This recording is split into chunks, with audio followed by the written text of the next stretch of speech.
Hi எல்லாருக்கும் வணக்கம். இன்றைக்கி நம்ம என்ன பார்க்க போகிறோம்னா ஸ்வீட் கார்ன் வடை எப்படி பண்ணுறதுன்னு தான் பார்க்க போகிறோம். இது ரொம்ப டேஸ்ட்டாக இருக்கும். இப்போ வாங்க எப்படி பண்ணுறதுன்னு பார்க்கலாம். அதுக்கு வந்து ஸ்வீட் கார்னை ஃபஸ்ட்டு உரிச்சு வச்சுட்டு மிக்ஸி ஜாரில் சேர்த்து கொரப்பாக அரைச்சி எடுத்து ஒரு கிண்ணத்தில் சேர்த்துக்கலாம். அதுக்கப்புறம் பொடிசாக கட் பண்ண பல்லாரி வெங்காயம், பொடிசாக கட் பண்ண கொத்தமல்லி தழை, கருவேப்பிலை ரெண்டையும் சேர்த்துருக்கேன்.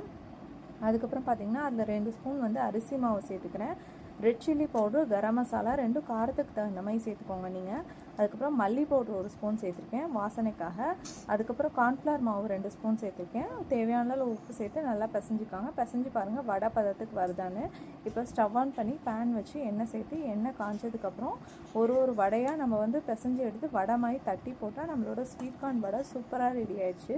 இதை கண்டிப்பாக வீட்டில் ட்ரை பண்ணி பாருங்கள், சூப்பராக இருக்கும். ஸ்வீட் கார்ன் ஒரு சில பசங்க சாப்பிட மாட்டாங்க, பெரியவங்களுக்கு ரொம்ப பிடிக்கும், குழந்தைங்களுக்கு ரொம்ப பிடிக்கும். ரொம்ப கிறிஸ்பியாக இருக்கும், பார்க்கும் போதே உங்களுக்கு தெரிஞ்சிருக்கும். நல்லா மொறுமொறுப்பாக இருக்குது. கண்டிப்பாக நீங்களும் வீட்டில் ட்ரை பண்ணி பார்த்துட்டு எப்படி இருக்குன்னு கமெண்ட் பண்ணுங்கள். தேங்க்யூ.